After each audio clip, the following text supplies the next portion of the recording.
everyone, welcome to my YouTube channel Education Point Coaching Classes. I am Shashi. Today we are going to discuss about worksheet 13, subject science and class 10, chemical reaction and equation.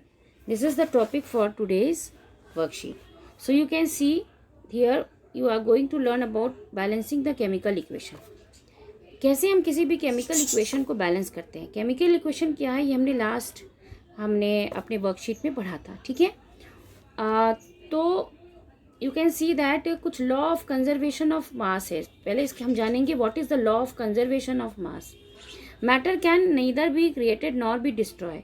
कोई भी matter को ना तो आप बना सकते हो ना तो उनको नष्ट कर सकते हो इन द केमिकल रिएक्शन के दौरान.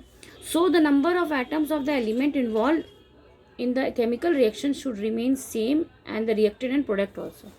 इसका मतलब जितना भी आप जो भी रिएक्टेंट आप लेते हो उनका जो होता है एटम्स ऑफ द एलिमेंट जो है वो सेम ही रहेंगे, कोई भी बढ़ या घट नहीं जाएंगे इन एनी केमिकल रिएक्शन. ठीक है, तो यहाँ पे स्टेप्स दिया हुआ है कि कैसे हम बैलेंस करते हैं. तो स्टेप बाय स्टेप आगे मूव करते हैं. स्टेप 1 है राइट द केमिकल इक्वेशन. पहले आपको केमिकल इक्वेशन लिखना है जैसे कि बॉक्सेस में दिया गया है. ये जैसे कि आपको सबसे पहले केमिकल इक्वेशन लिखने के लिए एलिमेंट का सिंबल आना बहुत ज़रूरी है, तो आप लोग सिंबल ज़रूर लर्न कर लेना. आयरन आ गया तो आयरन का Fe होता है, वाटर का H2O होता है. इस तरह से सबका अलग अलग सिंबल आपको लर्न होना चाहिए. तो वहाँ एग्जाम्पल दिए जैसे iron, water, iron oxide, hydrogen, ये सारा चीज़ इसमें इन्वॉल्व है. तो आप वैसे का वैसा लिख लीजिए. इसको लिखने के बाद नेक्स्ट स्टेप पर आएंगे. इस स्टेप में आप एक चार्ट बना लीजिए. इस चार्ट में क्या कर दिए, क्या क्या एलिमेंट्स हैं इंक्लूडेड ये यहाँ पे लिख दीजिए. आयरन है, इसमें हाइड्रोजन है और ऑक्सीजन है. 3 एलिमेंट्स इसमें यूज़ हैं. अब नंबर ऑफ एटम लिखना है. आयरन का नंबर ऑफ एटम अगर लिखना है LHS में और RHS में, तो LHS तुम्हारा रिएक्टेंट हो गया और RHS तुम्हारा प्रोडक्ट हो गया. तो रिएक्टेंट में Fe कितना है आपका, आयरन यहाँ पे 1 है तो यहाँ पे आयरन 1 लिखा गया है और कहीं आयरन नहीं है. और हाइड्रोजन देखिए कितना है, हाइड्रोजन H2 है और H2O में हाइड्रोजन कितना है, इसके बाहर कुछ नहीं है, इसका मतलब 1 है तो 1 × 2 2 हो गया. O कितना है, O1 नीचे कुछ नहीं है, इसका मतलब 1 है, 1 × 1 1 हो गया आपका. ठीक है, ये तो हो गया रिएक्टेड की बात. हम प्रोडक्ट की बात करते हैं. प्रोडक्ट में Fe3O4 दिया है तो आयरन कितना है, Fe3 मतलब क्या हो जाएगा, Fe3 में आयरन आपका हो गया 3. ठीक है, नंबर ऑफ एटम लिखना है 3 हो गया और मॉलिक्यूल्स यहाँ पे 1 है तो 3 से 1 मल्टीप्लाई हुआ. ऑक्सीजन और नेक्स्ट क्या है, हाइड्रोजन. हाइड्रोजन कितना है, H2 का हाइड्रोजन एटम कितना है 2, तो ये 2 हो गया. अब हम बात करेंगे किसकी, ऑक्सीजन की. ऑक्सीजन में FeO4 में ऑक्सीजन है तो O4 मतलब ऑक्सीजन के कितने एलिमेंट से 4 एटम से 4 है तो यहाँ पे हमने लिख दिया. ये चार्ट बनाना बहुत इंपॉर्टेंट है. जब आप चार्ट बना लोगे तो आपको पता चल जाएगा कि कितना अनबैलेंस्ड है. यहाँ पर Fe1 है, यहाँ पे 3 कैसे हो सकता है. केमिकल रिएक्शन में तो सब पार्टिसिपेट करते हैं तो इसको हम इंक्रीज करेंगे. तो यहाँ 3 है तो LHS में मतलब रिएक्टेंट में यहाँ ये आपका LHS हुआ, ये आपका RHS हुआ और बीच में आपका एरो है जिसका मतलब होता है रिएक्ट करना, केमिकल रिएक्शन. ठीक है, तो अब हम करेंगे यहाँ पर आपका Fe कितना है बच्चों, तो Fe इज़ ऑल अबाउट 1 और इधर 3 है तो इसका मतलब LHS में बैलेंस करेंगे. तो यहाँ पे LHS में बैलेंस करने के लिए Fe के आगे 3 लगा देंगे तो ये 3 Fe हो जाएगा. उसके बाद हाइड्रोजन यहाँ पे 2 है, यहाँ पे 2 है, दोनों जगह बैलेंस है.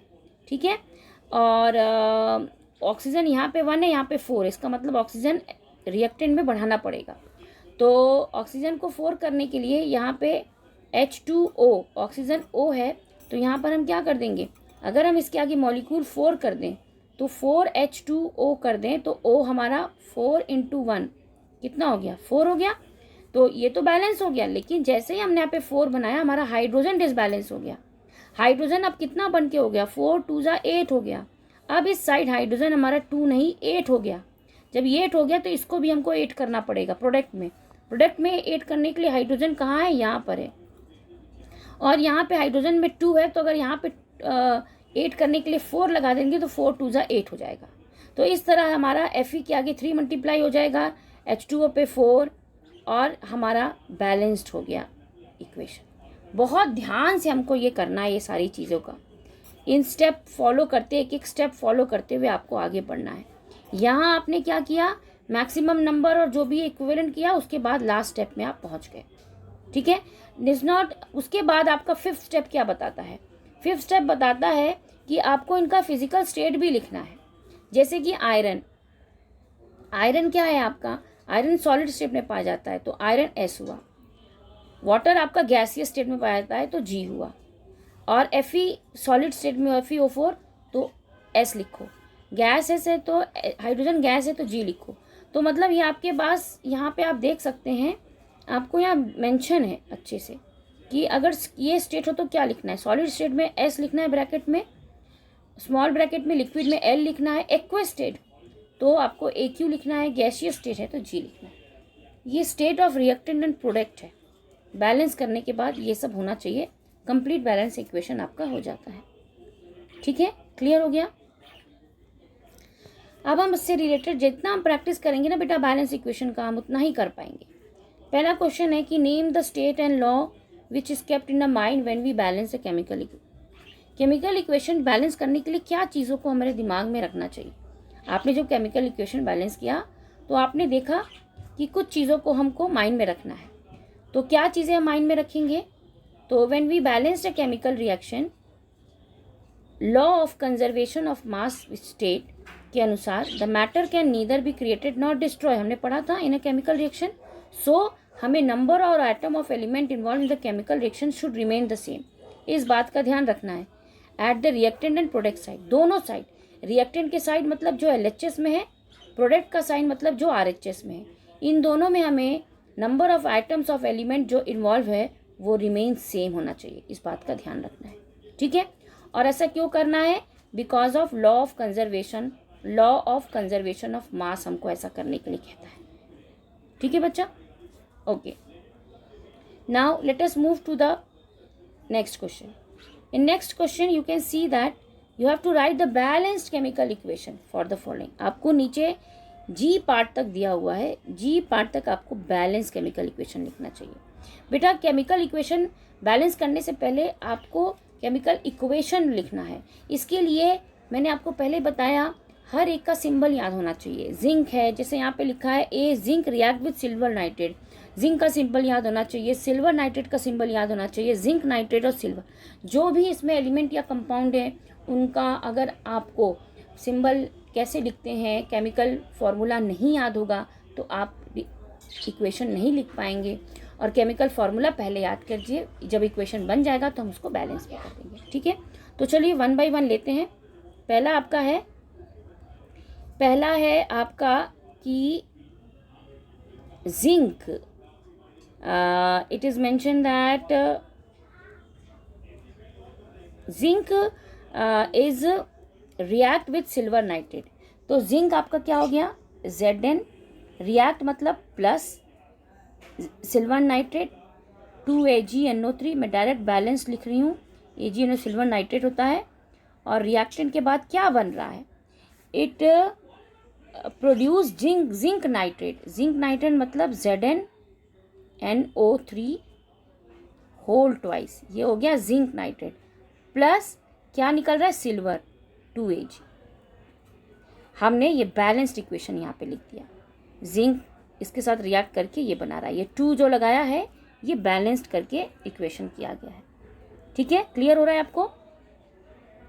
फाइन, ठीक है। So now we will move for the next one. Next में आपका दिया है कि बी पार्ट। अगर आप बी पार्ट पे देखो तो potassium iodide react with lead nitrate. Lead nitrate का हो गया Pb, nitrate NO3 whole twice react करता है potassium iodide Ki gives what, क्या मिलता है? It's produce potassium nitrate and lead iodide. तो ये आपका लेड माने PbI2, ये लेड आयोडाइड का हो गया, और 2KNO3 ये किसका हो गया? It is your potassium nitrate. तो जो कुछ भी ऊपर दिया है आप नीचे इसकी नेम भी मेंशन कर सकते हैं। इस तरह से आपका ये बन जाएगा इसका बैलेंस्ड केमिकल इक्वेशन। ठीक है, fine. Okay, now let us move for the next one. Next क्या है आपका? सी पार्ट है। सी पार्ट में है कि silver chlorine is decompose. Silver chloride मतलब 2AgCl, ये डिकम्पोज हो रहा है इन प्रेजेंस ऑफ सनलाइट। आपको बताया ना एरो के ऊपर किसी भी प्रेजेंस को या हम कैटलिस्ट का नाम लिखते हैं, तो आप यहाँ पे लिख सकते हैं इन प्रेजेंस ऑफ सनलाइट है तो सनलाइट को इस ऑरे के ऊपर लिखेंगे। In presence of sunlight decompose होता है किसमें? सिल्वर में और क्लोरीन में। तो ये बैलेंस्ड इक्वेशन है सी पार्ट का। ठीक है, उसके बाद आपका आता है D part. You can see in this part, D part is mentioned that when calcium oxide react with water, calcium oxide मतलब CaO, react with water H2O to gives lime water. lime water का chemical formula आपको आना चाहिए CaOH whole twice. ये आपका balanced equation है D part का। Fine, let us move towards the E part.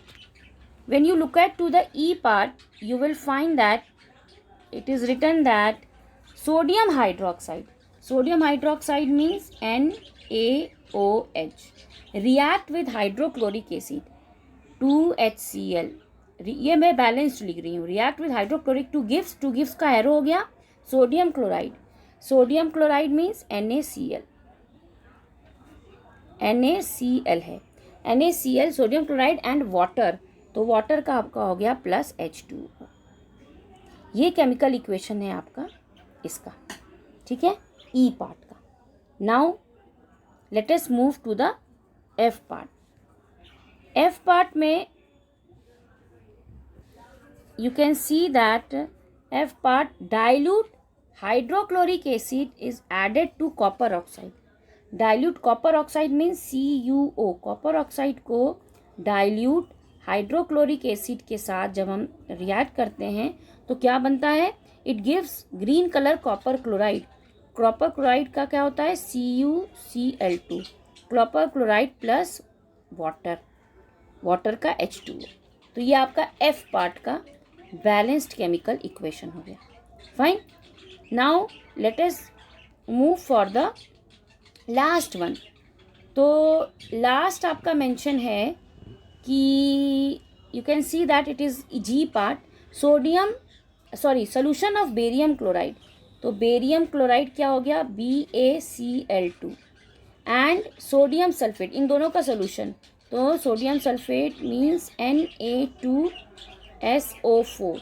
जब ये रिएक्ट करते हैं तो it's give insoluble barium sulphide. Barium sulphide मतलब BaSO4, ये इनसॉल्युबल होता है। Barium sulphide and solution of sodium chloride plus 2NaCl, 2 लगाया बैलेंस करके। ठीक है, इस तरह से ई पार्ट का ये बैलेंस्ड केमिकल इक्वेशन हो गया। सो यहाँ आपने देखा कि कैसे हमने इक्वेशन बैलेंस करना सीखा और साथ में हमने कुछ इक्वेशन को लिखा और बैलेंस्ड भी किया। सो और प्रैक्टिस करेंगे तो ये और अच्छे से क्लियर होगा। Thanks for watching this video.